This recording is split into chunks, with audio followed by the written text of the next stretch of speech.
어제는 또 폭풍우 가운데 감사에 대해서 우리가 서로 은혜를 나눴습니다. 오늘은 우리 카메라 앵글을 돌려서 그 먼 옛날 사자의 굴 앞에서 감사하는 현장으로 우리가 달려가기를 원합니다.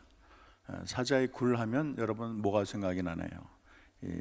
역사적으로 하나님을 잘 섬기는 사람, 또 예수님을 잘 섬기는 사람이 핍박을 받고 그렇게 해서 이 동물의 먹이가 되는데, 그때 주로 쓰였던 동물이 사자입니다.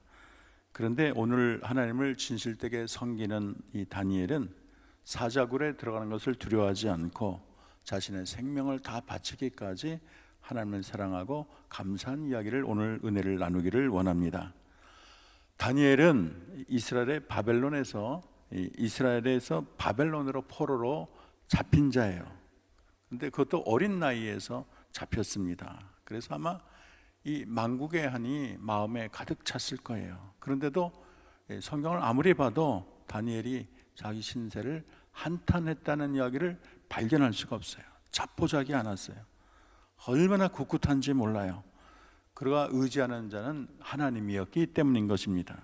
그래서 이 다니엘은 성경에서 각 사람마다 칭찬하거나 그 사람의 특징을 나타내는 말이 있는데, 다니엘은 은혜 받은 자라고 성경은 말을 하고 있습니다.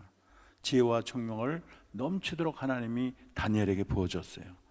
그래서 바벨론의 총리라는 게 참 쉽지 않은데 그 거대 제국의 총리가 됐으니까 얼마나 대단합니까?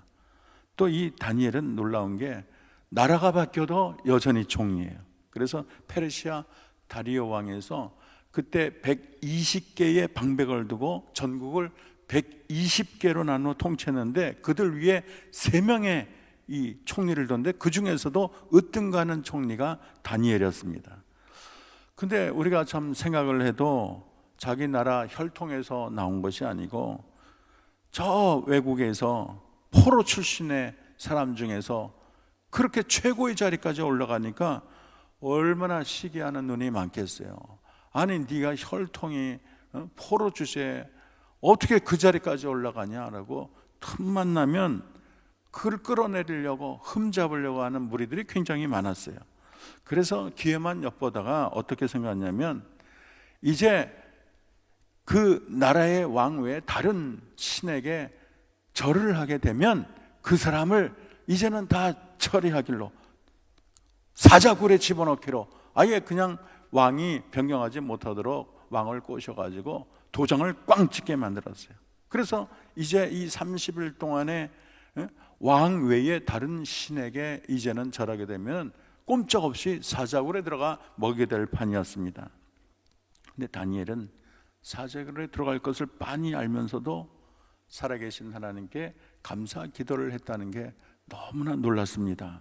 다니엘이 조서에 어인이 찍힌 것을 알고 자기 집에 들어가 예루살렘을 향해서 열린 창에서 이전에 행한 대로 하루에 3번씩 무릎을 꿇고 기도하며 하나님께 감사했더라, 그렇게 말을 하고 있습니다. 너무나 감동적이에요. 다니엘의 신앙이 어떤 신앙인가를 우리가 잘 살펴볼 수 있는 대목인 것입니다.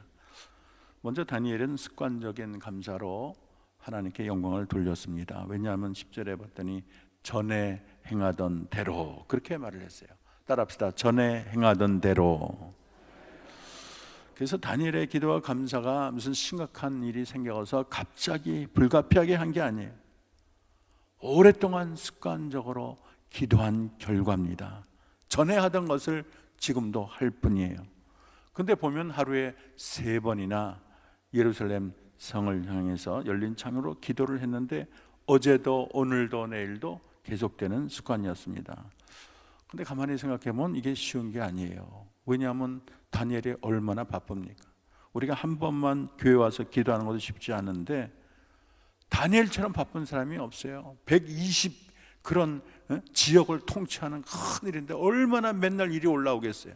그런데도 꼭 같은 자리에서 하루에 3번 하나님께 기도를 했습니다. 얼마나 대단합니까? 이게 2번 이렇게 한 것이 아니고 평생을 그렇게 했어요. 단순한 습관이 아니고 지극정성의 기도라고 말을 할 수가 있습니다.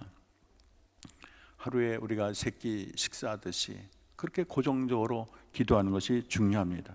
무슨 큰일이 있어서가 아니라 일이 있으면 있는 대로 없으면 없는 대로 하나님께 기도하는 습관을 가지는 게 중요해요. 그래서 이것이 위기의 순간에 빛을 발했습니다. 신앙의 내공이 쌓였어요. 여러분, 습관이 내공을 만들게 되는 것입니다. 그래서 가장 어려울 때도 그것이 빛을 발하고, 감사기도가 영순이 하루 3번은 반드시 기도해요. 감사도 훈련이 필요합니다. 매일 반복하다 훈련하다 보면은 그것이 습관이 되는 것이죠. 습관이 무서워요. 습관이 하다 보면 그게 자신의 삶의 몸에 배는 거예요. 무의식적으로 기도가 나오고 무의식적으로 감사가 나오는 것입니다. 그래서 습관이 쌓이면 그것이 인격이 되고, 인격이 되면 그것이 성품이 되고 인생이 달라지는 거예요. 저는 우리의 감사 기도가 습관이 되어야 될 줄로 믿습니다. 여러분, 습관적인 감사 기도가 힘이 있어요. 체질을 바꿔놓고, 그래서 능력이 나타나고 인생관이 달라집니다.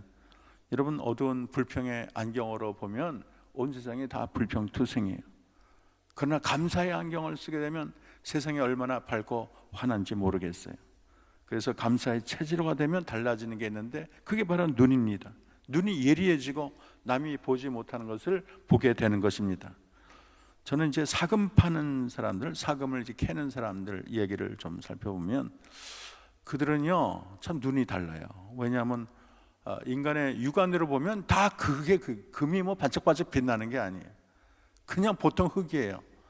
근데 그것을 가지고 계속 그거를 물을 흘려가지고 거기 있는 흙들을 계속 이렇게 살살살살 흘러내리면 그 안에서 맨 바닥에 사금이 앉는 거예요.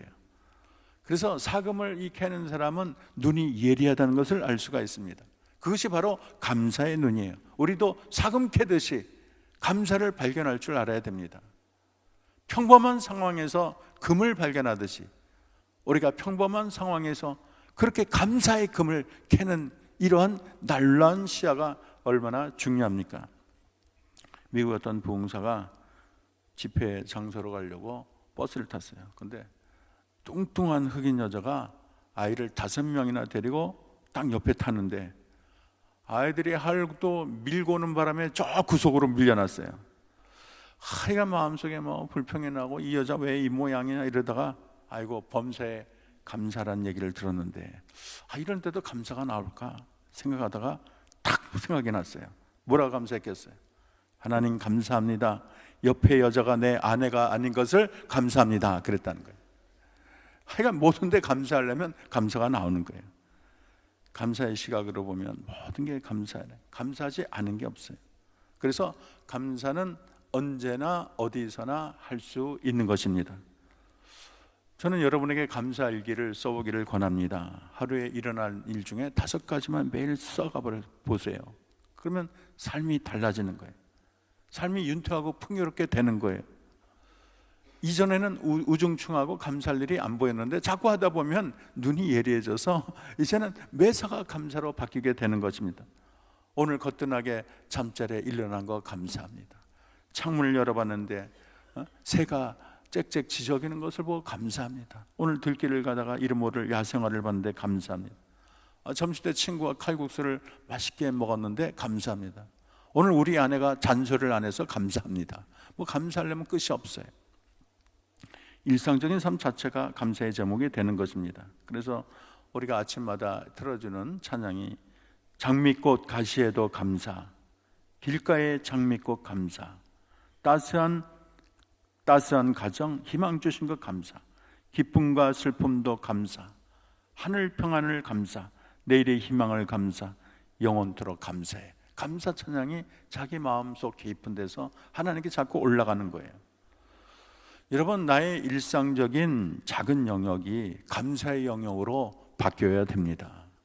내가 숨 쉬는 것, 밥 먹는 것, 화장실 가는 것, TV를 보고 영화를 보고 직장 생활하고 가족과 함께 교회를 가고 여행 가는 것, 이 모든 것이 다 감사의 조건이 돼야 돼요.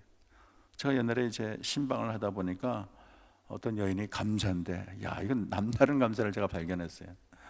이분이 이제 암에 걸려갖고 이제 방사능 치료를 하느라고 그 신장에서 나오는 요도라는 게 있어요. 요도가 뭐냐면 이제 소금, 오줌이 흘러나가는 길이죠.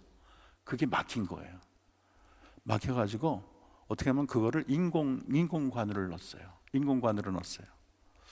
그럼 뭐 아무런 걱정이 없을 것 같은데 이런 아주 힘든 일이 있다는 거. 왜냐하면 거기에 노폐물이 계속 쌓인다는 거예요. 그래서 몇 달마다 그걸 교체하느라고 수술하는 게 너무 괴롭다는 거예요. 그 노폐물이 쌓이잖아요. 그게 오줌이 흐르다 보면. 그런데 하나님이 우리에게 주신 관은 평생을 써도 막혀요, 안 막혀요? 안 막혀요. 너무 신기하다는 거예요. 우리가 당연히 여기는 곳에 참 얼마나 놀라운 은혜와 감사가 있는지 모르는 것입니다. 철거 나면 모든 게 감사지요. 그런데 감사하는 게 없는데 부모가 많이 해주지 못해 미안해 그러면 철든 자녀는 이렇게 말해요. 무슨 말씀이세요? 괜찮아요. 낳아준 것만도 감사합니다. 이렇게 말하는 자녀가 있어요. 근데 철이 안 든 자녀는 모든 걸 다 줘도 감사하지 못하고 불평만 해야 되는 거예요. 당연히 여기고 감사할 줄 몰라요. 왜 우리 부모가 남 같지 못하냐? 오히려 부모에게 따지는 그런 자녀들도 있는 것입니다. 다니엘의 기도는 또 고난 한복판의 감사 기도입니다. 지금 이제 감사하게 되면 사자 먹이가 된다는 것을 많이 알고 있어요. 갈기갈기 자기 몸이 찢겨 죽게 되는 거예요. 이렇게 심각한데도 하루에 3번 예루살렘 문을 열고 하나님께 기도를 하는 거예요. 우리가 흔히 소나기는 피해가라 이런 말이 있잖아요. 좀 꾀를 내고 한 달간 좀 쉬면 어떻습니까? 누가 뭐라는 사람 없어요. 아니 하나님도 좀 봐주겠지. 한 달 못 쉰다고 하나님께서 뭐 이렇게 뭐 역정을 내겠어요. 기도하더라도 눈치를 보고 좀 창문을 더 닫고 하면 어떻습니까? 창문을 닫으면 아무도 모르잖아요. 기도하더라도 속으로 하면 또 어떤가요? 하루에 3번이 아니고 또 1번을 한다든지 남들 자는 시간에 기도를 한다든지 방법은 많은데 다니엘은 달라요. 다니엘은 끝까지 기도했고 끝까지 감사했습니다. 요령을 안 피웠어요. 우직하게 감사의 길을 걸었어요. 눈치를 안 봤어요. 그리고 위기 한 복판에서 하나님께 두 손 들고 감사를 합니다. 그러니까 감사 기도에 자기 목숨을 건 거예요. 한마디로 감사 기도하다가 죽어도 좋다는 거예요. 내가 하나님께 감사하다가 죽는 거 오히려 영광이라는 거예요. 생명의 위협 속에서도 감사는 쉬지 않았어요. 그래서 신앙을 위해서 목숨을 내놓고 감사하는 이 다니엘의 기도야말로 감사의 최고봉이라고 말할 수가 있는 것입니다. 이처럼 다니엘은 이 감사 기도를 소중히 여겼어요. 얼마나 하나님이 감동했을까요? 다니엘을 보는 하나님의 시각이 달라졌을 거예요. 다니엘의 감사 기도에 능력이 나타났어요. 사자굴 속에 들어갔는데도 이 사자들이 털끝 하나 건드리지를 않았습니다. 그래서 이 다리오 왕이 아침 일찍 가서 다니엘이 있는 것을 보고 다니엘이야 있느냐? 너희 하나님이 너를 구했느냐? 제가 여기 있나이다 그랬더니 하나님을 찬양하고 모함 얻은 사람을 집어넣었더니 뼈도 추리지 않고 사자들이 다 먹고 말았어요. 결국 하나님 한 분에게만 영광이 돌아가게 된 것입니다. 그래서 이 감사, 이 기도가 귀한 도전이 되고 다니엘은 살아남고 하나님의 위대하심이 만국에 떨쳐나는 놀라운 은혜의 계기가 된 것입니다. 얼마나 통쾌해요. 우리 하나님은 그렇게 멋진 일을 행하는 분이십니다. 이 감사 기도가 모든 상황을 역전시켰어요. 여러분, 감사에는 역전의 은혜가 있는 것입니다. 하나님께서 이렇게 감사 기도하는 사람을 반드시 지켜주시고 인생을 바꾸어 줄 줄로 믿습니다. 여러분, 오늘 새벽 기도에 여러분 나온 거 잘했어요. 오늘 다니엘의 기도가 우리 모두의 기도가 되기를 주의 이름으로 축원합니다. 이 시간 기도합시다. 고난의 한복판에 감사하는 우리가 되게 하옵소서. 어떠한 사자굴이 기다린다고 해도 우리 감사 기도를 중단하지 않게 하옵소서. 평소에 오랜 습관적인 기도를 통해서 하나님을 향해서 변함이 없이 감사 기도의 깊이를 더하게 하옵소서. 그리고 수능당하는